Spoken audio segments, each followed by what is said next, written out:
Parents. He recommends limiting their daily social media use and monitoring which websites and apps they can have access to. You can also set rules like they have to get their homework done first or can't use phones right before bed. I think that educating first. Second, modeling. Kids watch what we do.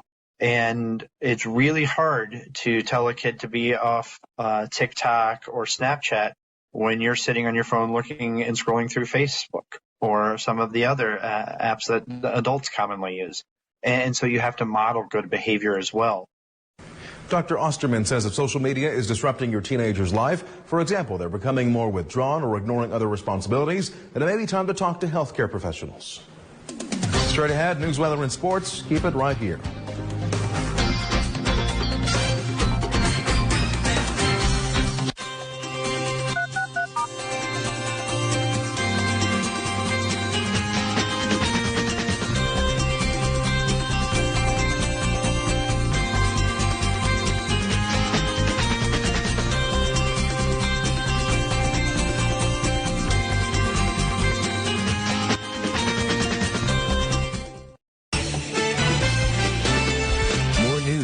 More often, covering the nation and the world. This is NewsNet Evening Edition.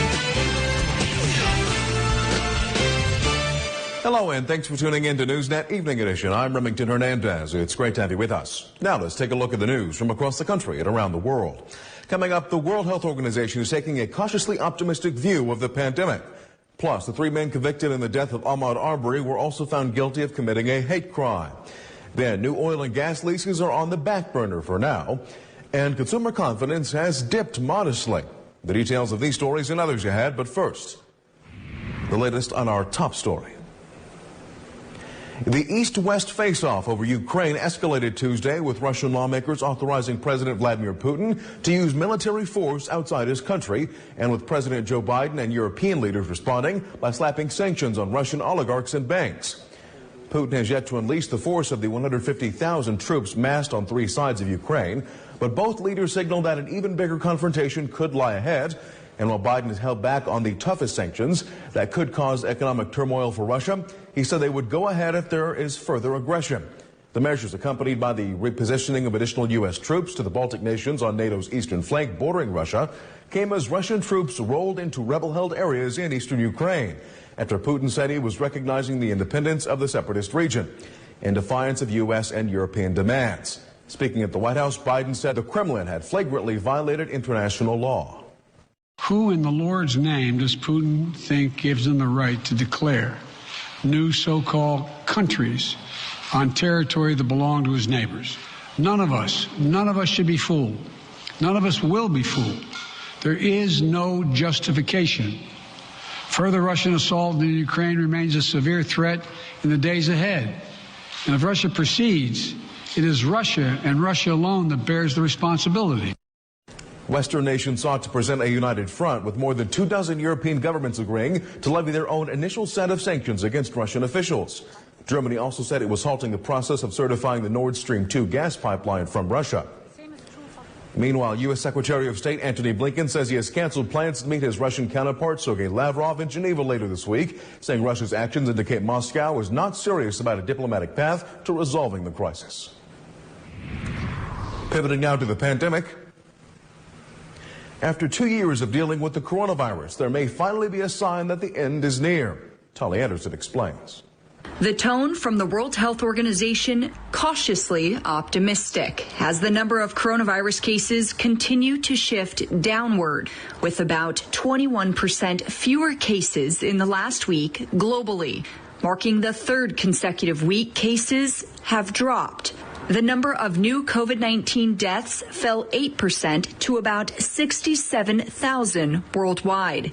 The first time that weekly deaths have fallen since early January. That's led officials to believe we're nearing the light at the end of the tunnel, saying there is now a singular opportunity for authorities to end the pandemic. But it's not all good news. There were still more than 12 million new coronavirus infections reported last week. The highest number of new COVID-19 cases were seen in Russia, Germany, Brazil, the U.S., and South Korea. And the Western Pacific has still yet to experience a drop in cases and actually reported an increase of 29%.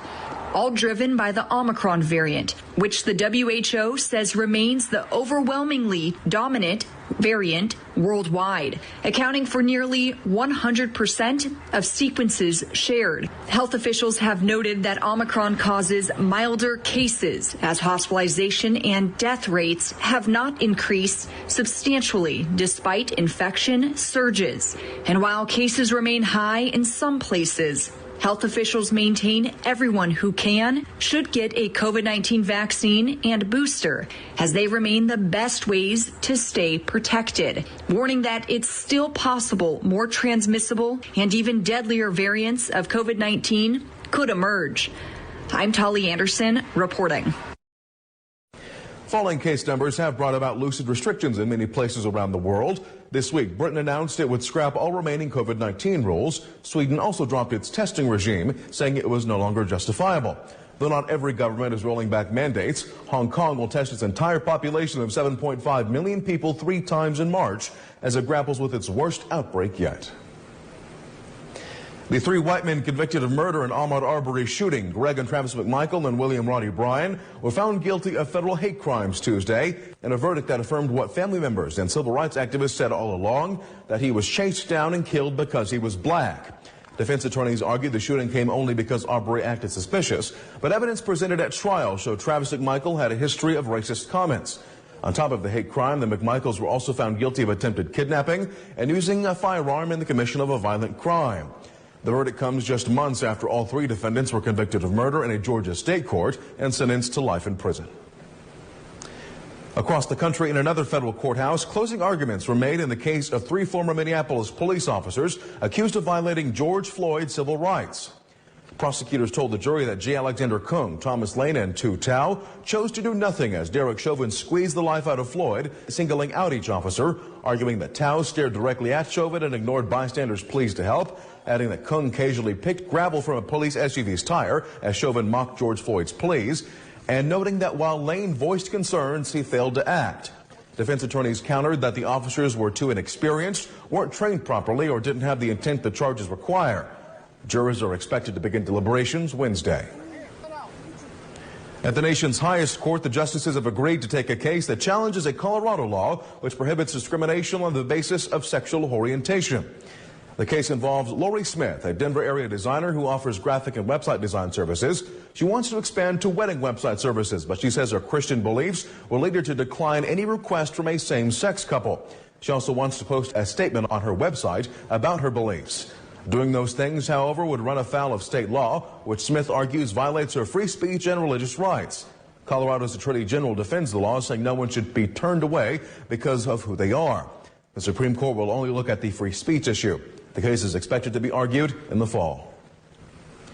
Federal officials have come up with a list of potential replacement names for more than 660 sites in 3 dozen states that include the word squaw, kicking off a public comment period that will run through late April. Experts have said the word squaw, derived from the Algonquin language, may have once simply meant woman, but over time it morphed into a term used to disparage indigenous women. U.S. Interior Secretary Deb Haaland formally declared the term derogatory and initiated a process to remove the word from use by the federal government and replace other existing derogatory place names. Haaland said in a statement Tuesday that words matter, particularly as the agency works to make the nation's public lands and waters accessible and welcoming. Turning now to business news. The Biden administration is delaying decisions on new oil and gas drilling on federal land and other energy-related actions. Officials say a February 11th ruling by Louisiana federal court, which found the administration lacked the authority to raise the estimate of the real-world costs of projects on the climate, will affect dozens of rules by at least 4 federal agencies, among them an indefinite delay in planned lease sales on public lands. The ruling will also delay plans to restrict methane waste emissions from natural gas drilling on public lands, a court-ordered plan to develop energy conservation standards for manufactured housing, and a $2.3 billion federal grant program for transit projects. The administration says it remains committed to offsetting climate impacts and will continue to move forward with reforms. U.S. consumer confidence declined modestly this month, even as prices for just about everything continued to rise. Business research group The Conference Board said Tuesday that its Consumer Confidence Index, which takes into account consumers' assessment of current conditions and their outlook for the future, ticked down to 110.5 in February from 111.1 in January, as the proportion of people planning to purchase homes, vehicles, and major appliances over the next 6 months all fell. However, consumer confidence remains historically high in the U.S., with consumers actually ramping up their spending last month. Stocks closed broadly lower Tuesday amid the deteriorating situation in Ukraine. Here are the numbers. The Dow Jones Industrial Average fell 482.5 points, or 1.4%, to 33,596. The Nasdaq slid 116.5 points, that's 1.2%, to 13,381. And the S&P 500 fell 44 points, or 1%, to 4,304. And before we go, the Wendy Williams Show is coming to an end because of the host's prolonged health-related absence. Williams' show will be replaced this fall with the one hosted by Sherry Shepard, the producer of both programs. The newly titled Sherry will inherit the time slot on Fox-owned and operated stations that have been the backbone of Williams' nationally syndicated talk show since 2008. Williams representatives say they are grateful for the support she's gotten and understand the move. Distributor Debmar Mercury say they hope to work with the host again in the future. Straight ahead, we'll have more, so keep it right here.